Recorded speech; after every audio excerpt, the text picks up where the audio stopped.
The turn of the century, last days of the Belle Epoque, of what has been comfortable middle-class security.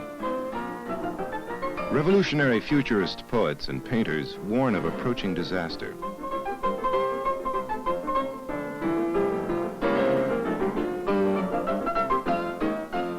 Giorgio de Chirico expresses the same uneasiness with an atmosphere of silence and uncertainty.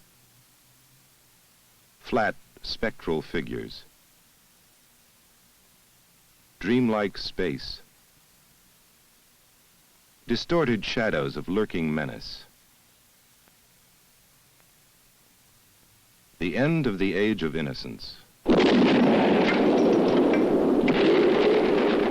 World War I blows old values to bits. Is this where 19th century rationalism has led?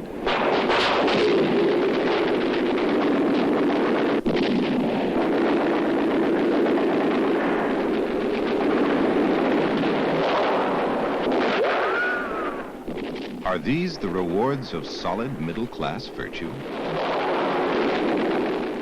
Painters say if a new art is born, it will be born out of disgust. In neutral Switzerland, disillusioned artists from all over Europe sit out the war. In 1916, in a narrow street in Zurich, poets and painters named their new art movement Dada, a nonsensical word picked by chance.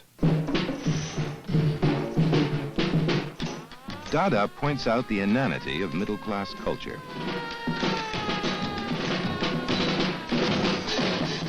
Francis Picabia's machine fantasies mock conventional ideas of logic and progress.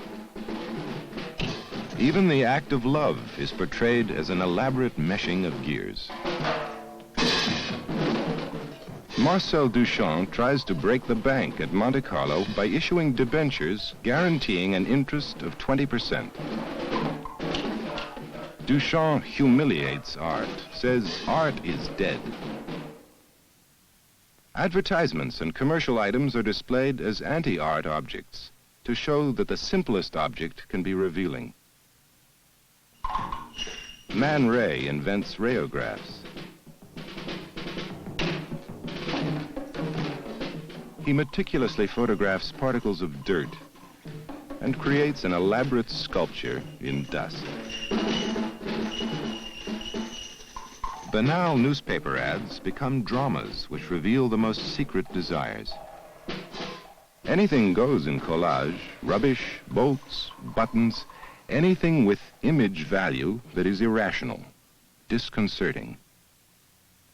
Grim, glim, gnim, bim, bim, grim, glim, gnim. Even in language. Grim, bim, bim, grim, glim, gnim, bim, bim, grim, glim, gnim, bim, bim, grim, glim, gnim, bim, bim, grim, glim, gnim, bim, bim, grim, glim, gnim, bim, bim, boom, bim, bim, bam, bim, bim, boom, bim, bim, bam, bim, bim, boom, bim, bim, bam, bim, bim, boom, bim, bim. A pre-syllabic sonata by Kirchfitters. Grim, glim, gnim, bim, bim, grim, glim, gnim, bim, bim, boom, bim, bim, bam, bim, bim, boom, bim, bim, bam, bim, bim, boom, bim, bim, bam, bim, bim, boom, bim, bim, bam, bim, bim, bim, bim, bim. Bim, bim, bim, bim, bim.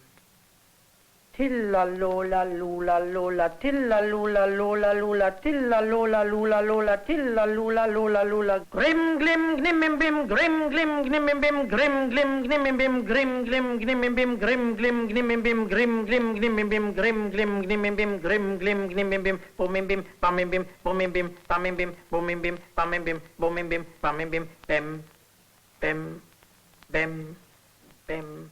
The wood reliefs of Jean Arp also speak in form language, improvisational, suggestive.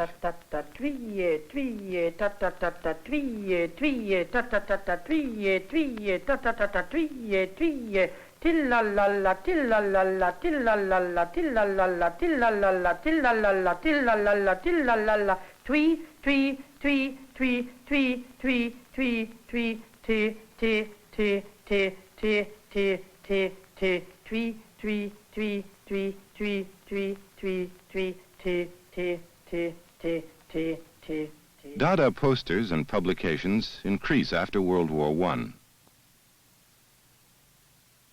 Poets like Breton, Eluard, Sarah make Paris the scene of the outrageous Dada gesture.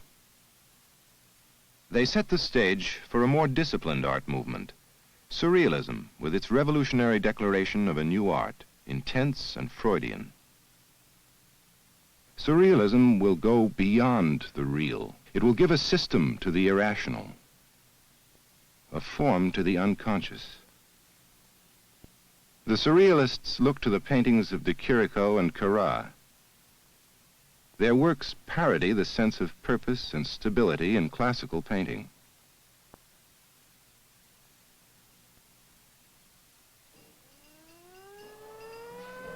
They deny the rationality of experience. They deny the strength of tradition.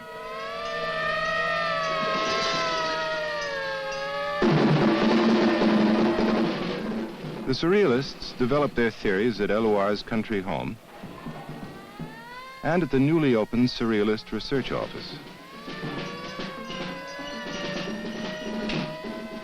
In the Paris of the 20s, the Surrealists find the world around them unreal, a hoax without meaning.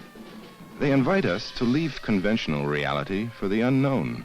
Madame, a pair of silk stockings is not a leap into the unknown. Reality does not exist around us. We must seek it in our subconscious. We must lower ourselves like divers into the inner depths of man and discover the monsters that dwell there. The Surrealists rediscover the marvelous nightmares of earlier painters, Fuseli and Redon.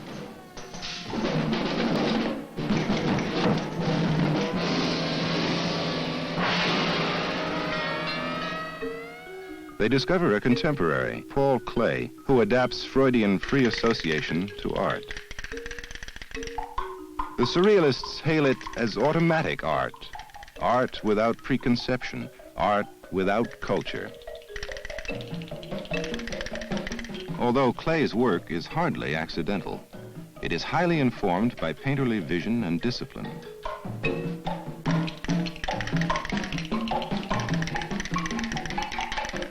Automatic art dominates the early years of Surrealism. Jean Miro joins enthusiastically in 1924.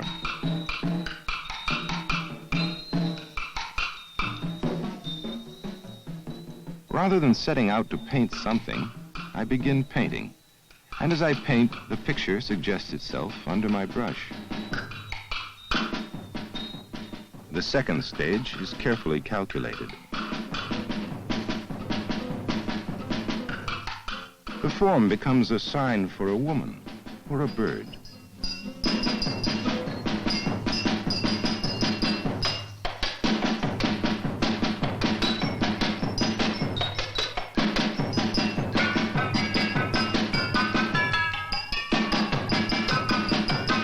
For me, a form is never abstract. It is always a sign of something.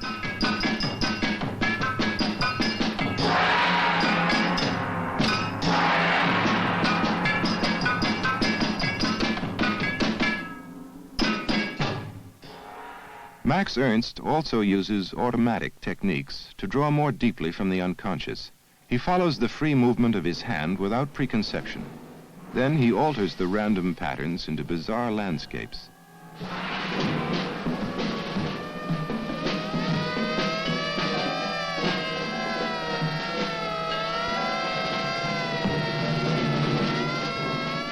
Ernst says, "With my own eyes, I have seen the appearance of things disappear, and at this, I felt a calm and ferocious joy."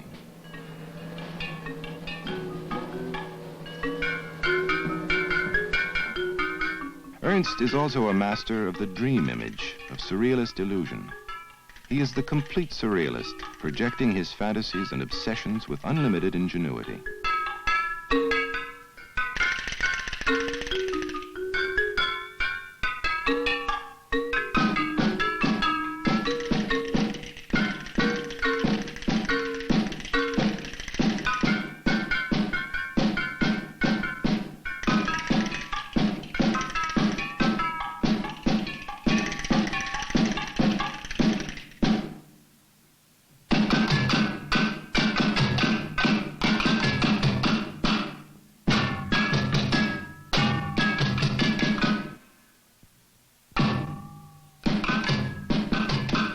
Europe after the rain is an hallucinatory vision of war, a world bathed in acid. Here, Ernst applies large areas of color by using decals, another automatic technique.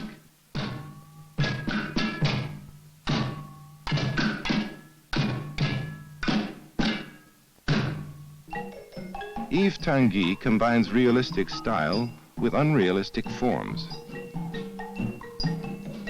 Projections of his own inner reality, mindscapes. Spontaneous images linked to memories of childhood. If I plan a picture beforehand, it never surprises me. And surprises are my pleasure in painting.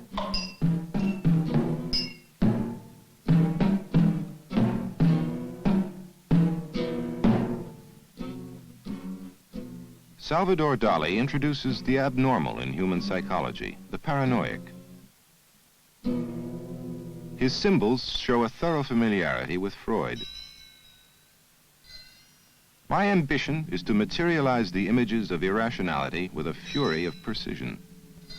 To make the world of imagination and irrationality as persuasive as the exterior world of phenomenal reality. I believe the moment is near when by active, paranoiac thought, it will be possible to systematize confusion and totally discredit the world of reality. After Dali, the dream image dominates surrealism.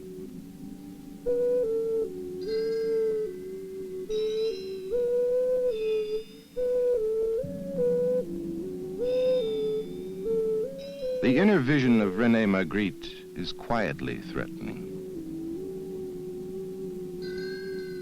His images are prosaic, handsome, economical.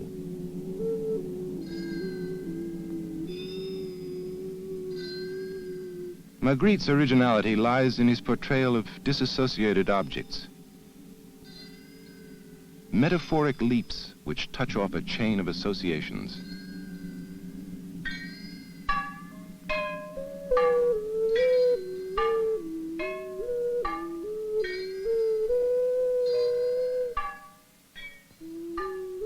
His humor is intense and deadpan.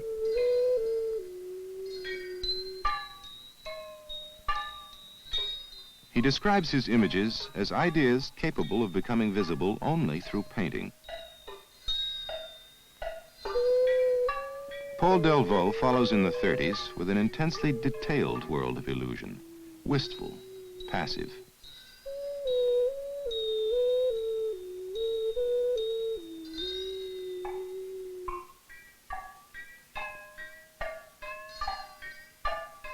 Victor Brauner also joins the Surrealists in the 30s.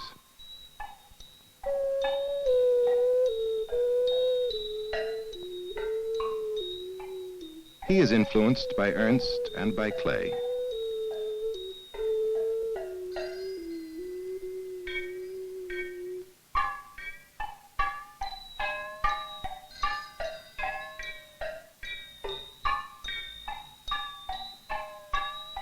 Although Brauner does not invent new concepts, his work has a spellbinding personal force.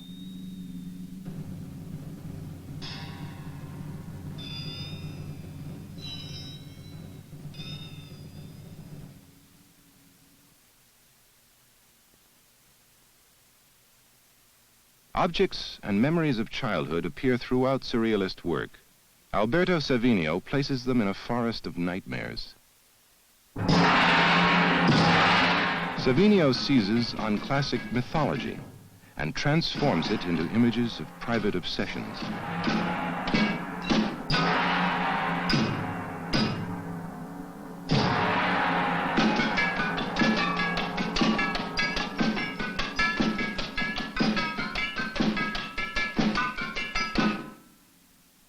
Living in a small Montparnasse studio, Alberto Giacometti has strong bonds with the Surrealists.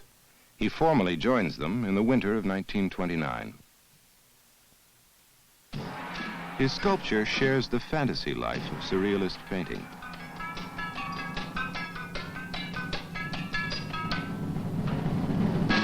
With surrealism, Giacometti leaves real models. I began to work from memory. This yielded objects which were the closest I could come to my vision of reality. A structure, a sharpness, a kind of skeleton in space. For me, figures were never a compact mass, but like a transparent construction. Paris in the 40s, World War II.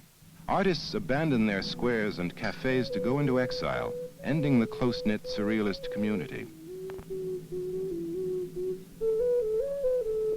The last newcomer to work entirely within the surrealist idea is Mata. His scenes, too, are projections of psychological states. Influenced by Tanguy, he improvises fantastic landscapes.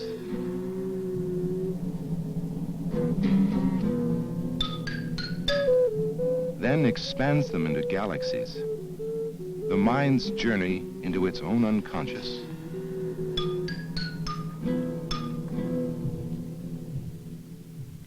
A surrealist painter has said, "The surrealists hailed the night as liberator.